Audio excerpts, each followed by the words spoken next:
Hey, everybody. Welcome to our new channel. It's called Uncommon Execution. I'm Matthew Sharp, your host. This is episode 1. It's going to be terrible, but you're going to be along for the ride and you're going to enjoy it. And if you don't, let us know in the comments. If you do like it, though, like, share, subscribe, comment, ring the bell, share it with your worst enemy or your favorite one. My co-hosts, Mariya, Polina, would you like to introduce yourselves? I'm Mariya, and I'm Polina.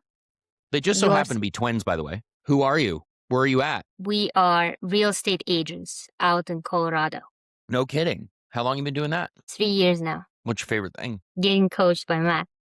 Getting coached by Matt. Okay. Yeah. So I'm Matthew Sharp, and I just kind of cruised right on into this episode like you already knew me, but you will with time. So I'm Matthew Sharp. I'm a practicing Stoic, a student of personal growth and self-development for almost 20 years now. And I, too, am a realtor who coaches realtors, realtors, almost 20 years in the real estate business as a sales associate and investor. Emily's been doing it for 100 years combined. And as I mentioned before, I coach real estate agents as well. My passion is coaching others. Frankly, my mission is to help people that are at or in their most vulnerable moments with their most difficult decisions while showing care, professionalism, and having them see the Lord through me. Really want to pay it forward. Ultimately, I want people to show up as their highest and best selves. And that's what this channel is all about, is uncommon execution. And what ultimately in life when is not common to be uncommon. And we want to help others show up as their highest and best selves. So we're going to talk about a lot of topics on here, ranging from personal growth and self-development to real estate to communication and the like. I'm going to quit rambling now. What do you guys want to talk about today? We want to talk about failure. Most Failure? people fail, and that stops them. So what does it mean to you, Matt? What does failure mean to me? Yes.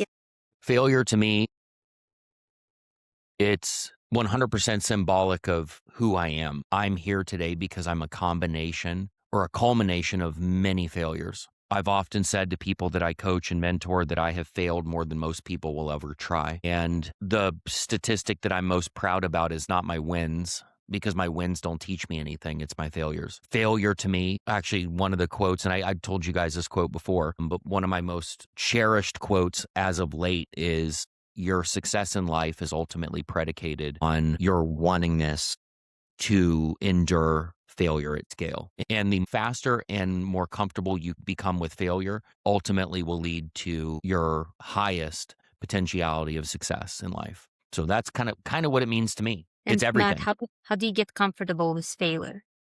That's a really good question. I have found that you become most comfortable with failure, not just by experiencing it. That's one thing, but you become most comfortable with failure by understanding that we tend to feel fear of failure around not knowing something or looking stupid. That tends to be the fundamental principle as to why people fear failure. Because they don't want to look stupid, or they want to look right. They want to look right, smart, what have you. And all that comes from ego. And what ultimately helped me become comfortable with failure, not just in my real estate practice, and making phone calls every single day. What helped me become most comfortable with failure is realizing it's not all about me. So if somebody rejects me, or if I look stupid because I don't know what to say, I realize that regardless of what happened in that moment, the other person's not, they're more focused on themselves than they are on me. So they're not thinking nearly as much about what I'm experiencing as they are towards me. Does that make sense? So Yes. just when I think the microscope's on me, it's not at all. That's where ego folds in. Because if we have the ability to put ego aside and realizing it's not about us, or the light is not shining as brightly on us as we like to think that it is, then it's very easy to take at bats, is what I call it, swings at bat, and being willing to fail. And then once you realize it's not all about you, put your ego aside and you just show up in the moment as your best self and just try to help other people. Your failures are the most valuable teaching moments you'll have. And then it's constantly iterating and growing from each failure. And you become more and more comfortable with it with time. What do you think? How does one separate their ego? How does one put their ego aside?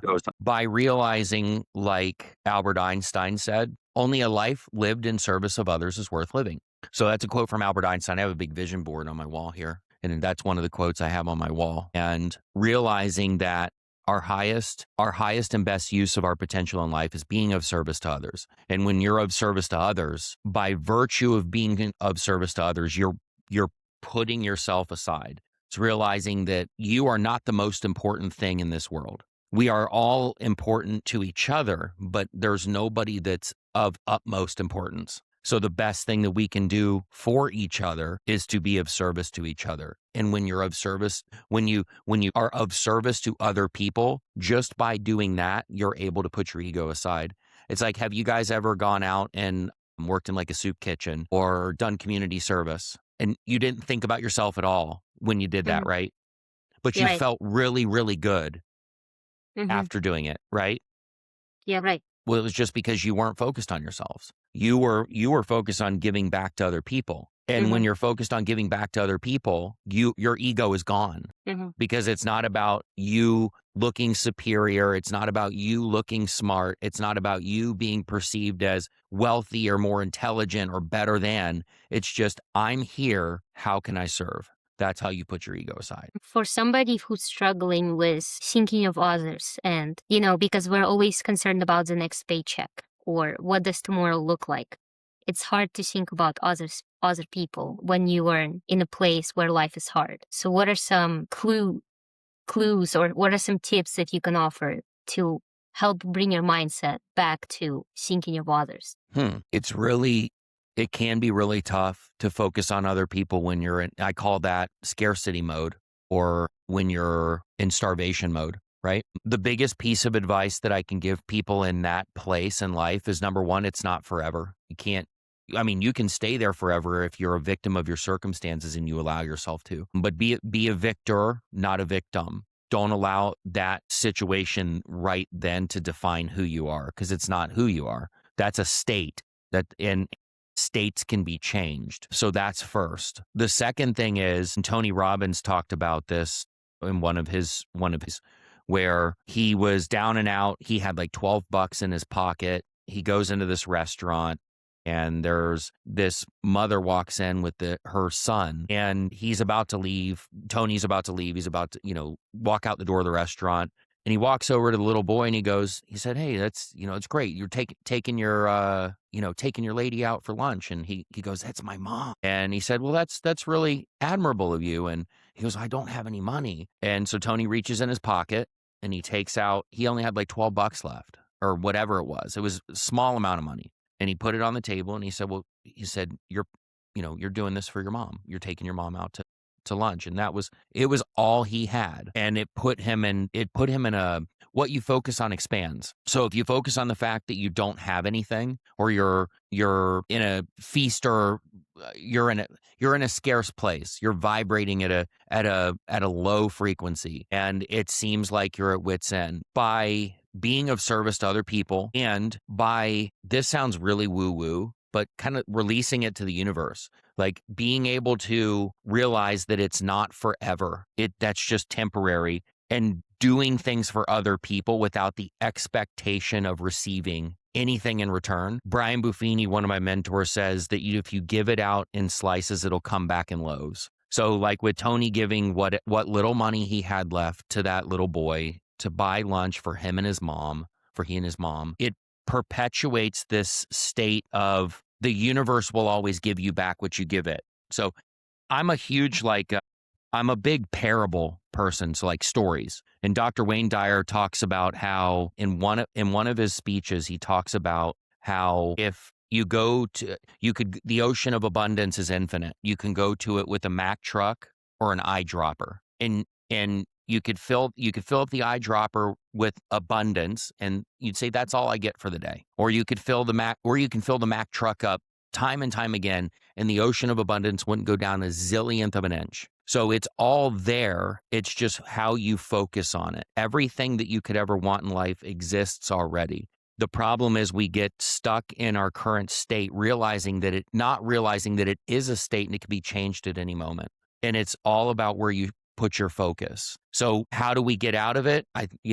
So that I can get out of this rabbit hole that I've dug right now, is we focus on, number one, understanding that it's not our state. It's just a moment. It is not our permanent state. And then number two, get off. The law of attraction is supplemented by the law of Goya, which is get off your ass.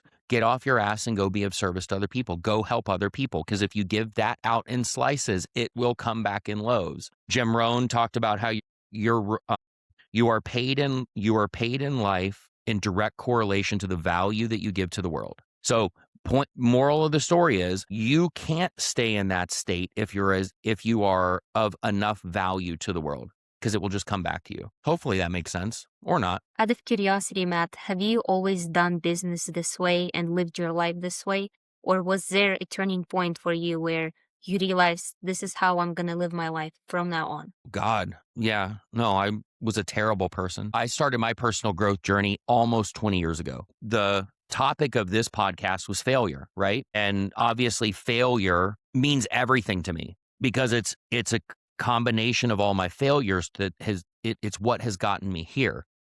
I wouldn't be the man I am today without the failures I experienced then. And I have a wantingness for failure. You might ask what a wantingness for failure means, and I'll get back to your point in just one second.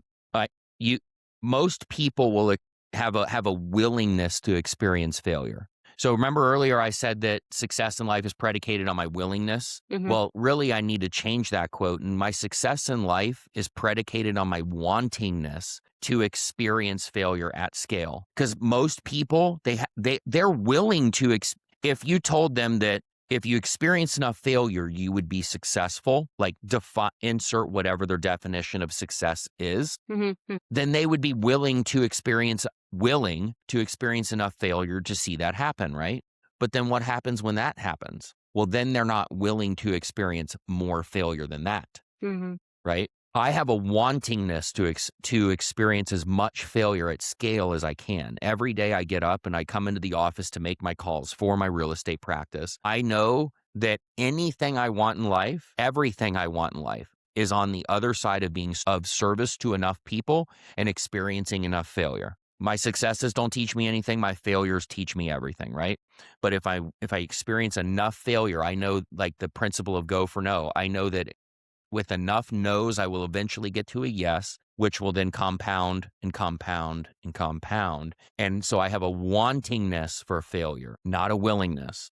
I want to experience as much failure as I can encounter on a daily basis. Now, was I always like this? Going back to your question, no. I was not a growth-minded individual. I was afraid of failure. I was afraid of looking like an idiot. I was afraid of being wrong. I was afraid of everything. And I was very negative, extremely negative. In life, have you all heard of the analogy, you are either an anchor or a tugboat? Yeah, no. Okay. So you're either an anchor or a tugboat. So you're either a battery drainer or a battery charger. And just like I've said before, it's hard to sail. It's hard to soar with the eagles when you're surrounded by turkeys.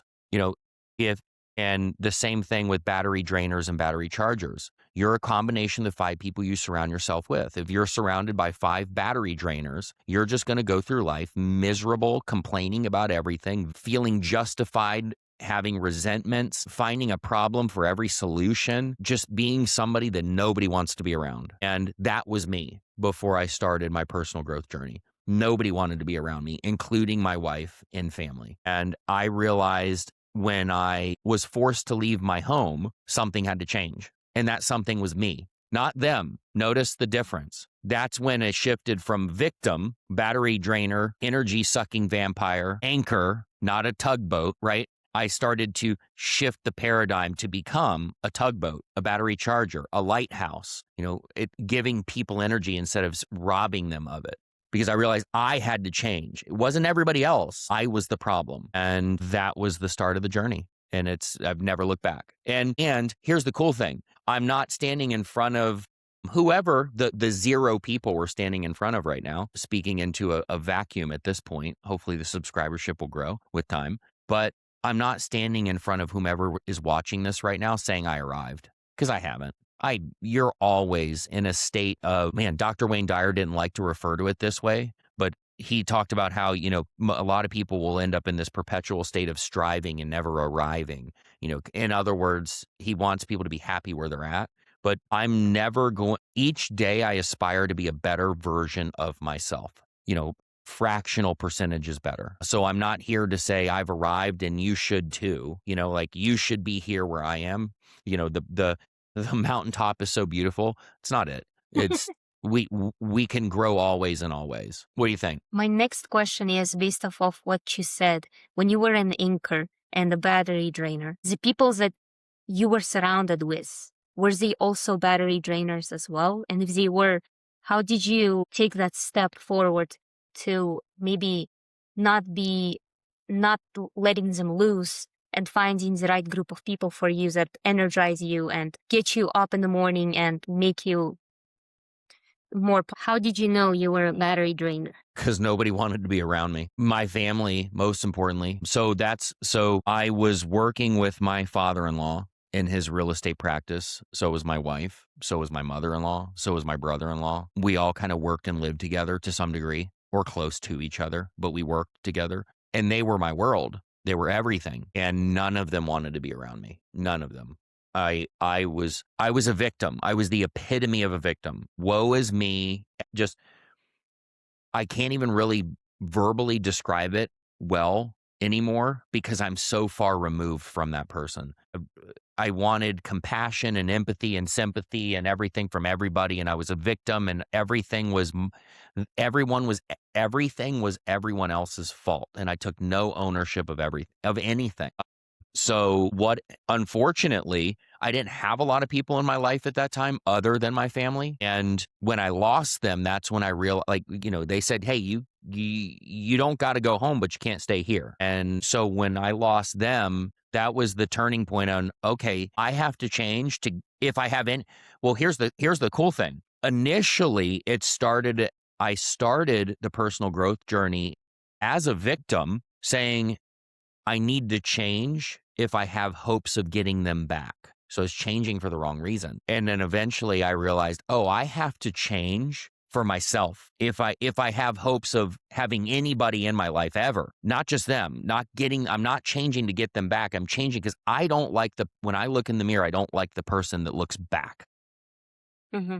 And then fast forward to answer your question, that is the beginning, my love, of the lonely chapter. And Chris Williamson talks about this, and I've talked about it on other podcasts that I've done, where the lonely chapter is where you no longer hang out with your old friends because you're trying to better yourself and you don't resonate with anything they do anymore. Going to the club, drinking, hanging out, smoking. What I never drank or smoke really, but just talking about other people, gossip, drama, talking about the news. And, they talk about how fixed mindset people talk about people and events, and growth mindset people talk about ideas, right? So if a conversation starts, well, did you hear? That's fixed mindset. That's talking about other people. So in short, lonely chapter, I no longer associated with the people that I was friends with anymore. And, they'd say things like, well, you've changed. And my reply would be, well, you haven't. And I can't stay here anymore. I will not accept this for myself anymore. I'm taking extreme ownership, as Jocko would say, for everything in my life moving forward. Everything moving forward is my fault. If I don't have money, it's my fault. If I don't have a home, it's my fault. If my wife leaves me, it's my fault. If my father-in-law doesn't want me around anymore, it's my fault.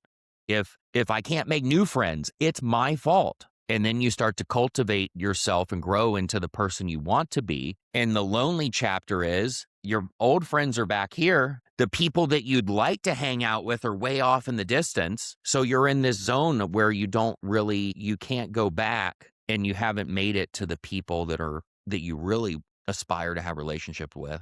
So you're just in this lonely zone, and you spend a long time there. And I'd probably would say I'm still there. Because the people that I aspire to be don't know I exist, or I aspire to be like and spend time with in the same room don't even know I exist. And that's what I'm talking about, the perpetual state of growing always and always, getting fractional percentage points better each day, and sometimes regressing a little bit, taking a few steps back, taking an inventory, and then moving forward. Doesn't it get depressing taking the full ownership that everything you have in your life is because of you? And also now you're trying to become someone better, someone you aspire to be.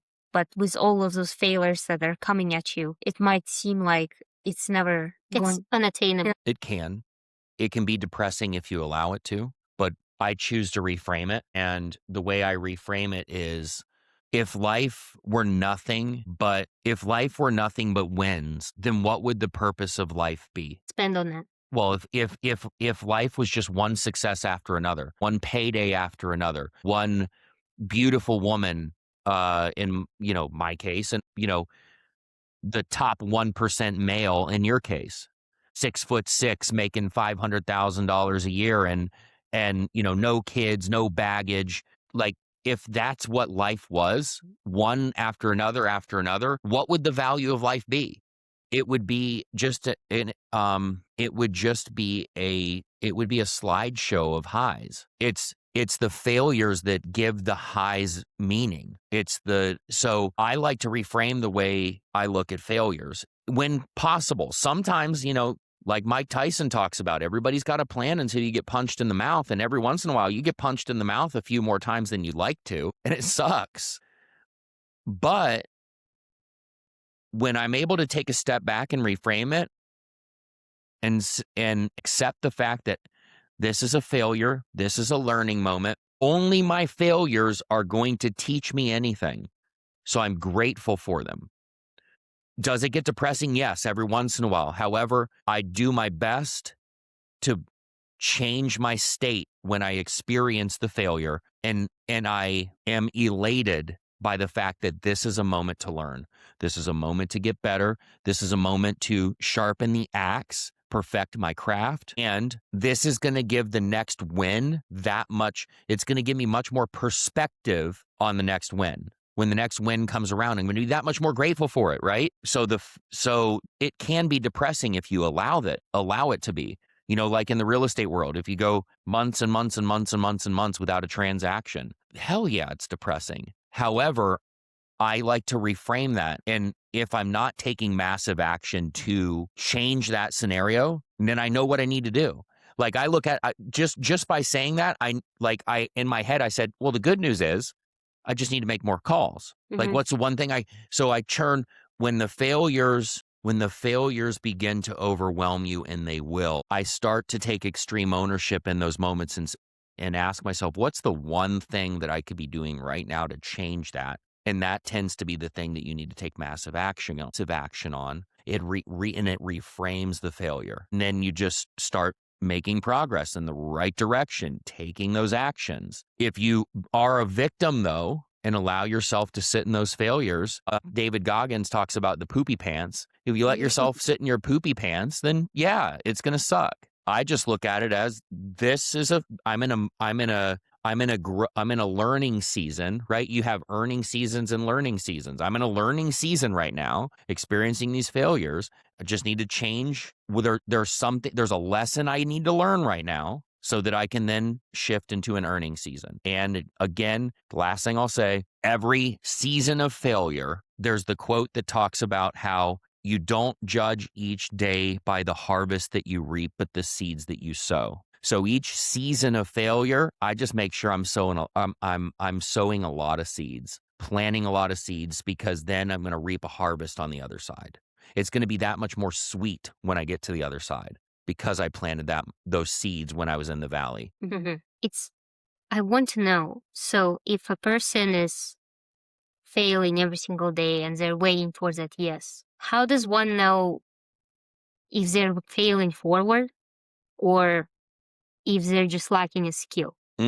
How does somebody know whether they're making progress or whether they're staying in the same place? Mm-hmm. How does someone know if they're making progress or they're staying in the same place? What I tend to say here is it's hard to soar at the eagles when you're surrounded by turkeys. So number one, take an inventory of who your 5 closest people are. Control your 3-foot world. If you're surrounded by a bunch of battery drainers, they got to go. Because if you are failing, it's all about what's most important is your 3-foot world and your immediate surroundings. If you've got a lot of victims in your immediate surroundings, people that will coddle you when you fail and tell you it's not you. It's not you. It's it's the market. The market's bad. That I don't have time for that, because opportunities are made in all markets. Opportunities are had in all markets. And some of the greatest transfers of wealth happen in bad markets, right? So I don't ever believe it's the market. It tends to be the person in the mirror or somebody directly around that person. So how do I know whether I'm failing forward or whether I'm stuck where I'm at? Tends to be my 3-foot world. I take inventory of that. Who's around me? Who am I talking? Who am I talking to, and who's talking to me? Then I would highly recommend somebody get an accountability partner. Accountability partner and a mentor. Somebody that's a few steps ahead of you and somebody that's right with you. So that there's checks and balances. So when you're swimming in the L's, the losses, right? You're going to have an accountability partner that is kind of neck and neck with you. You're in the same pool to see what they're experiencing. And then you've got a mentor that's a few steps ahead of you that's able to look at it from 1,000-foot view and the eagle eye it and kind of get you back on the right path if you're off, or give you the reassurance that no, you're going in the right direction. I don't know that without reaping some sort of reward or harvest from your efforts, you would know you're going in the right direction. But then, like I said before, you don't just want to reap a harvest day in, day out, because then you learn nothing. So if you're not seeing the payoff right away, that's why you have to have accountability partners. You have to have a strong tribe around you and somebody mentoring you, or at least somebody you can turn to along the way to say, hey, I'm having trouble with this, and am I going in the right direction? That's that's how I would answer that. But it's what has tended to be what has helped me in the past, is to be able to have a really strong tribe around me to bounce ideas off of when I feel like nothing is going right. Mm-hmm. And I still have those times today, even in my real estate practice. There's days where there's weeks where I'll make calls and I'm just like, God, has the world, do I even know what I'm doing anymore? Mm-hmm. And then, I have weeks like I had last week where I could do no wrong, converting listings over the phone. And, they met with 2, 3, 4 realtors, or they had realtors lined up. They'd work with other realtors and they're just, hey, come on over and sign me up, or I'm ready to get started right now. And yeah, that's my answer. You have to have a strong tribe around you. And I'm grateful to have you all in my tribe, because while I mentor and I coach you guys give me perspective as well. I'm able to bounce stuff off of you and be like, hey, what do you think about this? And you can tell me, yeah, no, or whatever. But you all are growth minded. You're not battery drainers. You're battery chargers. You're not anchors. You're tugboats. You're constantly vibrating at a higher frequency of abundance. And I know, again, this might be a little woo-woo for some people watching, but those are all the things that you want to have that in your arsenal around you. Mm-hmm. You don't want to have one negative chink in your armor, because that one negative chink in your armor is going to be the person that says, yeah, maybe it just isn't for you. And I don't want that. Mm-hmm. If I know I have battery chargers and I have growth-minded people around me, people that are lighthouses, as I like to say, if I know I have all those around me and they say something's wrong, I can take that to the bank. I can make a mental note and inventory of that. Mm-hmm. You know what I mean? But it's the one person that you went to high school with that hasn't done anything with their life. That's like, maybe real estate's not for you. It's like, dude, you spend 4 out of 5 weeknights in the bar and you have nothing to and I'm not sitting in judgment of them, right? So when I'm just making an assessment, it's like, I sent you that post about the Hawaiian guy the other day. Remember the Hawaiian guy? I sent you the post sitting on his bike and he had the really pretty eyes. Yes. Like, I can't remember what he said, but I remember the premise of what he said. And it just talking about how just those people just have to be out of your life. Yeah. Because they're not going to help you in any way, shape, or form. But anyway. He talked about the importance of having the right people around you, which ultimately determines your success. Now, here's the next logical question. How do you find those people? Especially a mentor. I feel like people are not as fortunate as we are meeting you and you becoming our mentor. How does one find a mentor for themselves? And how do they know if they're good? Do they focus just on the amount of sales this person had? Or are there any other criteria you should be looking for? Yeah, I'm going to answer the first part of the question this way. I don't know if it's an act of finding people as much as it is eliminating people to start, right? Get rid of all the negative people. When you stand for everybody, if you stand for everybody, you stand for nobody, right? But realizing what your non-negotiables are, and we talked about non-negotiables before. My non-negotiables, I don't want negative people in my life.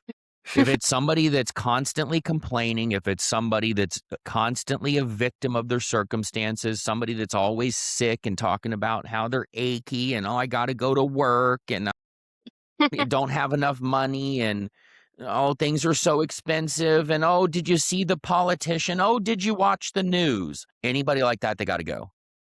It doesn't matter if they're family, friend. It does not matter who they are. They have to go. I only want the good stuff going in between my ears. And that's not to say I'm not living Pollyanna, and thinking that everything's amazing. And it's no, but I want to limit the negativity I allow to infiltrate my life. So that's number one. I don't think it's I'm not going to die on this hill, but I think my advice now would be it's not really so much cultivating and compiling the right people as much as it is eliminating the wrong ones. And then you'll know the right ones when you see them.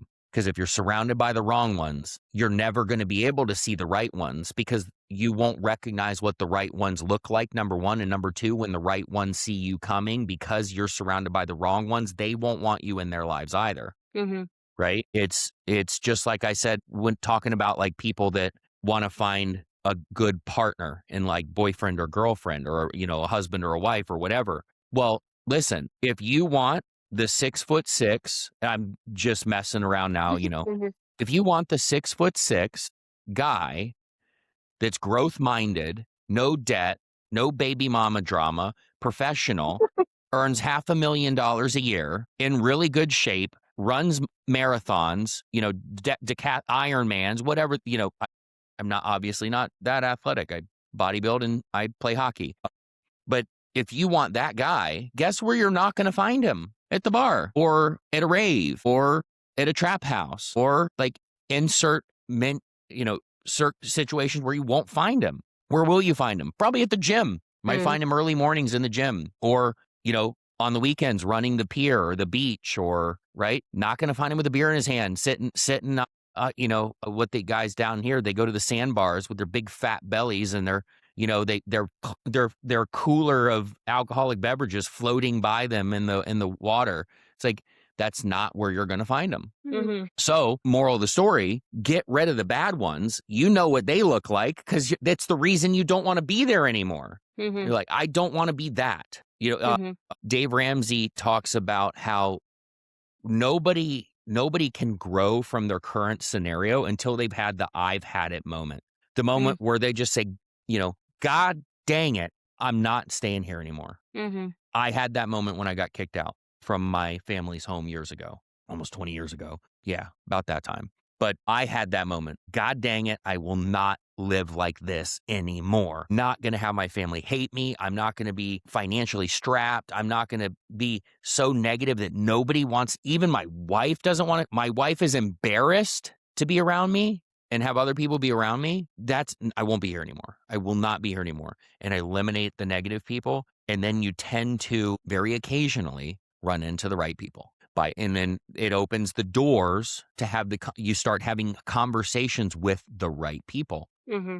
And you'll know them when you see them. And because you're not surrounded by the negative, you'll be able to attract them. And you're going to vibrate at a little bit of a higher vibration. There's something about him. I want to talk to him. And you'll find the right people. Then the mentors, how they tend to come into your life is events like how we found each other. You're going to find somebody that's a few steps ahead at, networking events or at seminars, things like that. And you don't just write out. I heard this from Scott Galloway not too long ago on a podcast. you don't start by sending them an email or, hey, will you mentor me? What you say is concisely state your problem. Go to them, because people like me, people that mentor and coach other people, they like to help people solve problems. So state the problem. Whoever you aspire to be mentored by, state the problem. Hey, I'm having trouble with X. Would you be willing to jump on a 15-minute call with me? Right? Because as a mentor, just what Scott, I'm kind of duplicating or parroting what Scott Galloway said in his podcast. A mentor, if you reach out to somebody to, hey, will you mentor me? They got to think, like, in their head, they're having this cascade of emotions and conversations with themselves. Well, God, do I even really have the ability to mentor this person right now? Do I want to mentor this person? Well, what if I do start mentoring them and we don't click, and then I got to get rid of them? So that's why he recommends, and I recommend, reach out. Hey, I'm having a problem with this. It seems like, you do well with this. Could I have a 15-minute call with you? Then you have that 15-minute call, and you'll know really quickly whether or not you're aligned to have a mentor-mentee type relationship. And it might be several calls, right? It might be, hey, 15 minutes. Then you go they'll probably give you some homework. Then you go and you do the homework and you say, hey, now I'm struggling with this problem. Can I jump on another quick call for you, or call with you? Right. And then that'll eventually evolve. And more often than not, it'll just end up evolving to kind of the relationship that we have, where I enjoy our conversations. I like helping solve our problems, and it grows into something very beautiful where, you're aligned and it makes sense. What happens if you reach out to that mentor and you don't hear from them? Do you just move on to the next mentor, or is it okay to reach out again? So this goes back to the topic of this whole video, failure. Don't be afraid to fail. Go for no. Be professionally persistent. Do not stalk or bombard them by any means, but be persistent. Reach out a week, every other week. Hey, I'm guessing you haven't gotten around to this. Do you have the capacity? Do you have the bandwidth to have a conversation with me?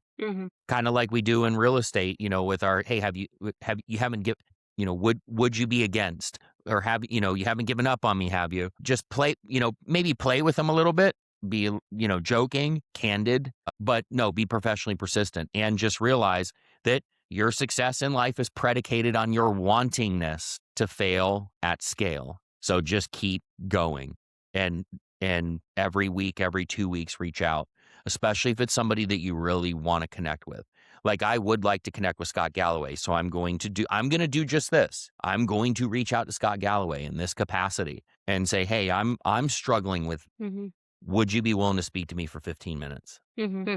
No and we talk about in real estate, radical detachment, detach from the outcome. If they tell you to F off, well, guess what that tells me? Wasn't aligned with them in the first place. And remember, when people show you and tell you who they are, believe them. And as soon as they tell me something like that, thank you. Next. Matt, how many agents are you coaching right now? Paid coaching, or listen to me General coach. Just general. In total, it's probably roughly 1,000 across the nation. If you could deliver one thing about failure to everybody who's listening to you right now, or to all the students that are coached by you, what is one thing you would want them to know about failure? One thing I would want them to know about failure. Failure is an event, not a person. Zig Ziglar said that. And what that means, to me at least, failure is a one-time event that you experience. It doesn't define you. There's a big difference between failing and failure. We've said failure a few times on this call, but really it's failing. You're not a failure until you stop. And what I would encourage everybody to do is become extremely comfortable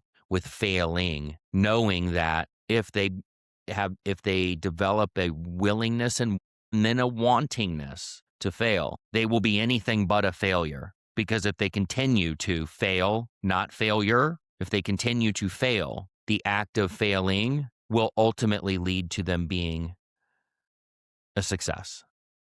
In the end, it will, because nobody's, as it says in the book Go for No by Richard Fenton and Andrea Waltz, which is one of my favorite books. Just like Babe Ruth had the record for the most number of home runs in his career, guess which record he also had? He had the record for the most number of strikeouts. Which record do you think they remember him for? The wins. home runs. So by putting yourself in a position to fail harder, faster, if you can fail exponentially, meaning as many times as possible, forever and ever, all they're going to remember you for at the end is your success. They're going to be, man, look at this overnight success. Yeah, I've just been extremely comfortable with failing for the past 30 years. Mm-hmm. So if there's one thing that I could imprint on everybody that ever hears this, it's failing, failure, noun, is an event, not a person. Just because you fail and are failing does not make you a failure. You are not a failure until you stop. Just don't stop. So you're in that state where you're failing and you're failing forward. You're becoming a better person. Like you said, you're being remembered by your wins, not by how many times you're being striked out. If you could avoid one thing while being in that state, what would you stay away from? Or how would you know that you're not getting to the end point? You're not moving closer to your wins? Well, one thing I would avoid while pursuing growing my relationship with failure or my failure muscle, the one thing that I would avoid is toxic people. And toxic people, I'm talking about the people we just got done talking about a minute ago.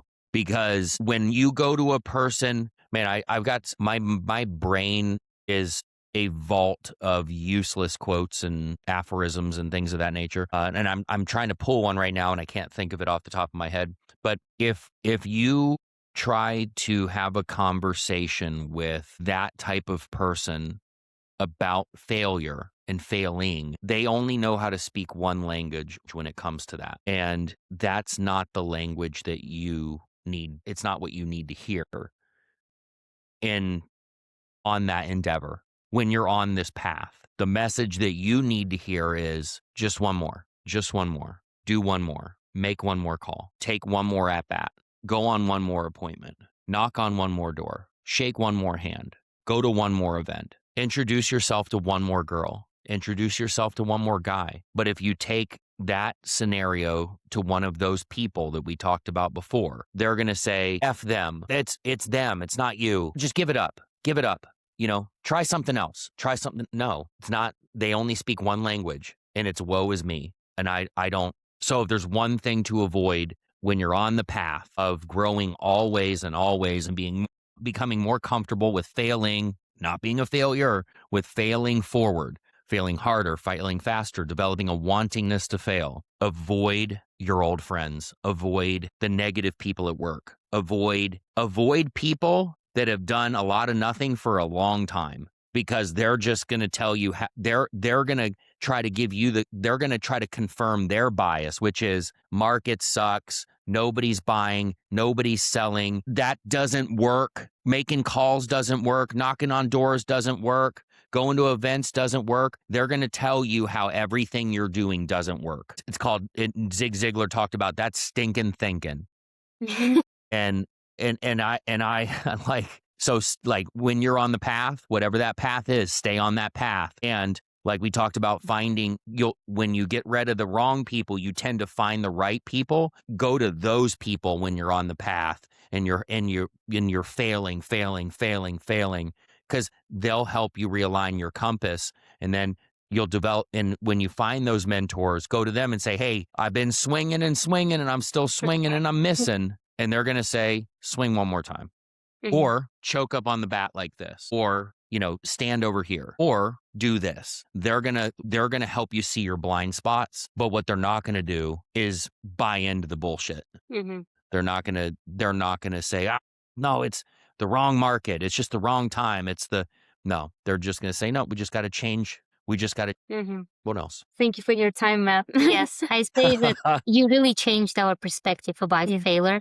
Before we were afraid to fail, and like most people are, and trying to avoid it every single time. And we thought failure really defined us.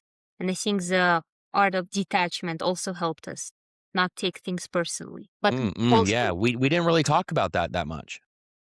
But it's but in the sales world, when speaking strictly sales, when you fail, it's not a reflection of you. It has nothing to do with you. If it's a phone call and you get told to pound sand or go F off or get a real job, keep in mind, people tend to project to the outside what's on the inside. Mm. And so they're just showing you who they are through their words. And it's not personal. It has nothing to do with you. Radical detachment.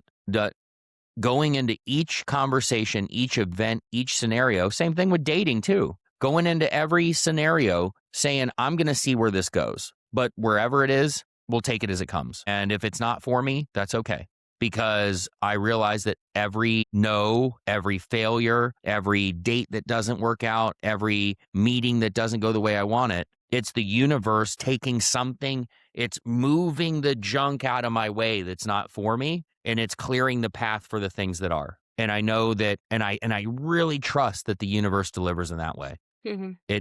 If you allow it, it will take everything out of the way that's not for you and align with you the things that are. That's what I'm all about. A lot of times too, when you fail, you don't want to look stupid. And so I think that's the one thing that Polina and I still struggle with is how do we, like you're trying to sell yourself as an expert, but then you're afraid to fail because then you're just going to kill it altogether.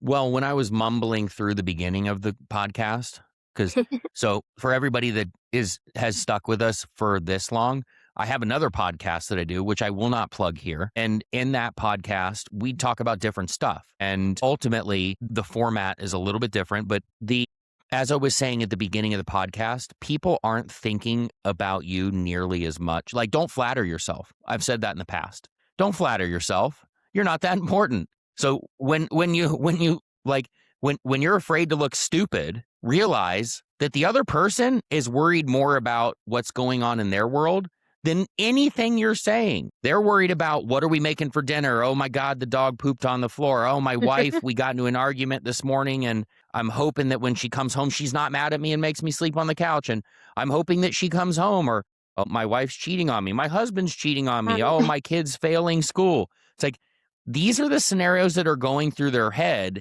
when you're having a conversation with them. They're humans too. So please don't, this is for everybody. When you have these scenarios, whatever they are in life, don't flatter or delude yourself into thinking that you have some importance in their world. They might remember your name in the phone call, and that's about it if you're lucky, or whatever the scenario is. You'll be lucky if they remember your name. Because guess what everybody's favorite topic is? Themselves. They're more worried about themselves than they have no mental bandwidth to give you. So that's how I help people when frame failure. Keep in mind, in your mind, you might be just absolutely whiffing it, but they're not even focused on that. So don't worry about feeling stupid. And if they berate you and cuss at you and yell at you, and remember, don't worry about feeling stupid. That has nothing to do with you. How they're treating you has nothing to do with you in most cases. As long as you're being a good person, it has more to say about them. And I would rather them do that because that tells me who they are, and I thank them for it. Thank you for showing me and telling me who you are, because you're not for me. And that's the universe opening up. Matthew McConaughey, when he was interviewed by Chris Williamson, talked about it. The green lights. That's another green light, baby. That's a universe moving that person out of the way and giving me a green light. Green light. What else? That was good. Thanks, Matt. Is this the first episode? We're all done now? Wow, we'll guys. Save the Art of Detachment for the next one. Art of Detachment. All right. I love that one. Yeah. So, well, everybody that stuck with us this far, if you got something of value out of it, hit like and share and subscribe and leave a comment. And if you hated it, leave that in the comments too. Because guess what? I'm not attached to the outcome. Don't care what you say. I appreciate the feedback, but ultimately, I just hope you find some value in this. And this was episode 1 of what? Uncommon Execution. Yes. You guys are supposed to say uncommon execution. Uncommon execution. All right. Thank you, guys, everybody, for hanging on, making an amazing week, and we'll talk to you on the next episode.